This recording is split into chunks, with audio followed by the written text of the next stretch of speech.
साथियों प्रणाम। पुस्तक अंतरंग जीवन का देव असुर संग्राम, लेखक पंडित श्री राम शर्मा आचार्य आपको पढ़कर सुना रहे थे। पिछले वीडियो में अहंकार की असुरता से बचा जाए पढ़कर सुनाया। अगले वीडियो में पढ़कर सुनाएंगे, इस वीडियो में पढ़कर सुनाएंगे बड़प्पन की बात सोचें, बड़े काम करें।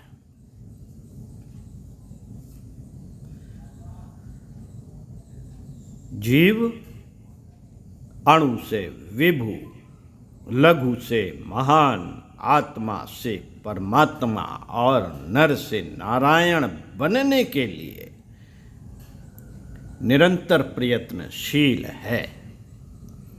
यह आकांक्षा अपूर्णता को हटाते हुए पूर्णता प्राप्त करने के उद्देश्य से है। उसे ही बड़प्पन प्राप्त करने की आकांक्षा कहते हैं। बड़ा बनने की, विकसित होने की, प्रगति करने की अभिलाषा से प्रेरित होकर जीव विविध विधि प्रयत्न करता रहता है। शारीरिक क्षुधाओं की पूर्ति के अतिरिक्त मनुष्य की शेष सभी क्रियाएं प्रायः महत्व को उपलब्ध करने के उद्देश्य से ही होती हैं। बड़प्पन की इच्छा सबको होती है, पर बहुत कम लोग यह जानते हैं कि उसे कैसे प्राप्त किया जाए। जो लोग जानते हैं वे उस ज्ञान को आचरण में लाने का साहस नहीं करते। आमतौर से यह सोचा जाता है कि जिसका ठाट बाट जितना बड़ा है वह उसी अनुपात से बड़ा माना जाएगा। मोटर, बंगला, सोना, जायदाद, कारोबार, सत्ता, पद आदि के अनुसार किसी को बड़ा मानने का रिवाज चल पड़ा है। इससे प्रतीत होता है कि लोग मनुष्य के व्यक्तित्व को नहीं, उसकी दौलत को बड़ा मानते हैं। यदि ऐसा ही है तो पहाड़ों को बड़ा माना जाना चाहिए। जिनके पास किसी बड़े जमींदार से अधिक जमीन और किसी बड़े किले से अधिक पत्थर होता है, धातुओं के खाने भी बहुत मूल्यवान होती हैं, फिर उन्हें ही महान क्यों ना मान लिया जाए? पहाड़ों को ही क्यों ना मान लिया जाए? यह दृष्टिकोण ही है मित्रों, यह दृष्टिकोण ही है कि बड़प्पन को लोग दौलत में खोजते हैं। पैसा तो कोई चोर, बेईमान भी इकट्ठा कर सकता है। उत्तराधिकार में बाप दादों की बहुत बड़ी संपत्ति किसी मूर्ख व्यक्ति को भी मिल सकती है। गुणों के अभाव में भी किसी को धन संपत्ति के आधार पर बड़प्पन की मान्यता का होना एक बड़ा गलत दृष्टिकोण है। इस मान्यता को जनमानस में स्थान मिल जाने से लोग किसी भी मूल्य पर धनी बनना चाहते हैं, और जिनके पास धन नहीं है वे भी बड़प्पन के प्रमाण स्वरूप ठाट बनाने में इतना खर्च करते हैं कि उनकी आर्थिक कमर ही टूट जाती है। कर्ज, तंगी और परेशानी से वे निरंतर घिरे रहते हैं। साथियों, अपव्यय और ठाट बाट की बाल बुद्धि विवाह शादियों में, दावतों में, फैशन बनाने में, ठाट बाट जोड़ने में जो अंधाधुंध खर्च किया जाता है, उसकी व्यर्थता को समझते हुए भी लोग करते इसलिए हैं कि दूसरों की आंखों में अपनी अमीरी सिद्ध हो जाए। जब अमीरी को ही बड़प्पन का चिन्ह मान लिया गया है तो स्वभावतः उसकी प्राप्ति के लिए हर किसी की लालसा लगी रहना स्वाभाविक है। इस लालसा के कारण खर्च बढ़ता है और फिर उसकी पूर्ति की चिंता बढ़ती है। कमाई के जितने साधन बढ़ते जाते हैं, खर्च का अनुपात उससे अधिक बढ़ता जाता है। सुरसा के मुंह की तरह इसकी पूर्ति होती ही नहीं। चिंतित और परेशान रहने वाला व्यक्ति बड़प्पन तो क्या प्राप्त करेगा? गांठ की अपनी शांति और हंसी खुशी भी खो बैठेगा और खो बैठता है। मित्रों, धनी होना कोई बुरी बात नहीं।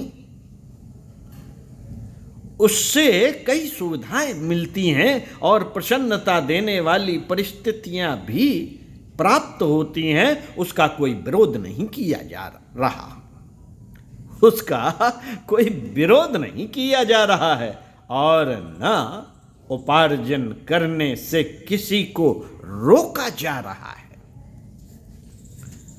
इन पंक्तियों में हमारा उद्देश्य यह कहने का है कि ठाट बाट से अमीरी सिद्ध हो सकती है, बड़प्पन प्रमाणित नहीं किया जा सकता। अमीरी तो सिद्ध हो सकती है लेकिन बड़प्पन प्रमाणित नहीं किया जा सकता। बड़प्पन व्यक्तित्व से संबंधित है।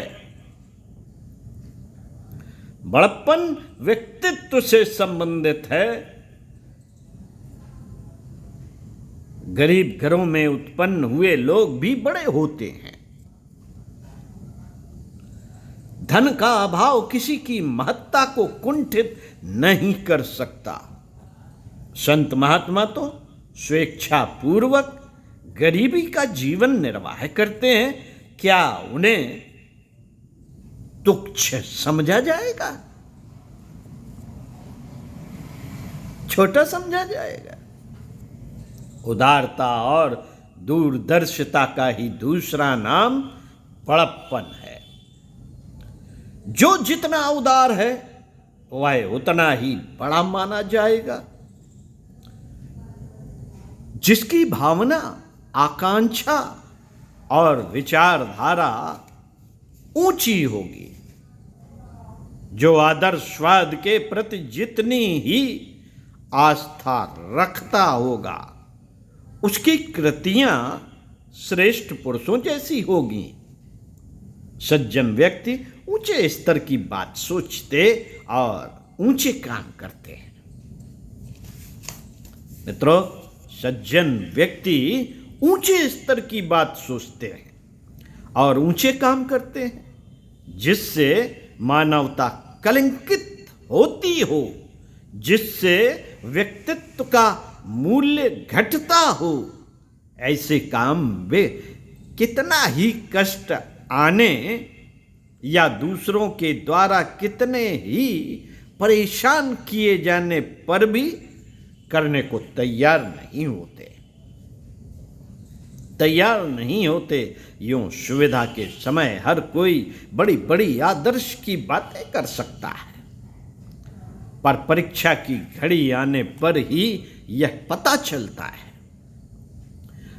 चलता है कि कौन उदार और कौन अनुदार है, कौन छोटा और कौन बड़ा है।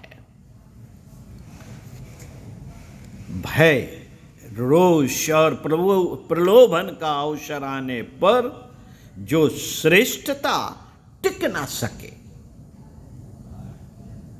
उसे अवास्तविक और दिखावटी ही माना जाएगा। छोटे बच्चे छोटी चीजें चाहते हैं और उनके मिलने पर प्रसन्न हो जाते हैं।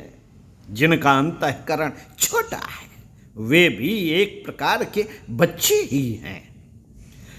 उनकी आकांक्षा तुच्छ और नश्वर वस्तुओं तक सीमित बनी रहती है। तृष्णा वासना में ही उनकी इच्छा लिपटी रहती है और उन्हीं के प्राप्ति तथा अप्राप्त में उन्हें सुख दुख अनुभव होता रहता है। यह मिट्टी के खिलौने खेलने वाले, बालू के महल बनाने वाले बच्चों जैसा क्रीड़ा विनोद है। इनसे शरीर की कुछ क्षण के लिए तृप्ति हो सकती है, पर आत्मा का तो कुछ भी भला नहीं होता। अपना भावना स्तर तो जरा भी ऊंचा नहीं उठता। ऊंचा सोचें, ऊंचा करें। साथियों, बड़े आदमी ऊंची बात सोचते हैं, ऊंचे काम करते हैं और ऊंची सूझबूझ का परिचय देते हैं। दुनिया किसी को तब बड़ा मानती है जब वह औसत दर्जे के आदमी से अधिक ऊंचा सिद्ध होता है, जिसका सोचने का तरीका उच्च आदर्शों पर अवलंबित है, जो किसी कार में हाथ डालने से पहले, किसी मार्ग पर पैर बढ़ाने से पहले 100 बार सोचता है कि एक श्रेष्ठ व्यक्ति के लिए यह उचित है या नहीं। वस्तुतः वही बड़प्पन का अधिकारी है। प्रलोभनों की ओर जो खिंचता रहता है, डर से जो कांपता रहता है, वह तो संसार की क्षुद्रता द्वारा नचाई जाने वाली कठपुतली के समान है। ऐसे लोग बड़प्पन का दावा नहीं कर सकते।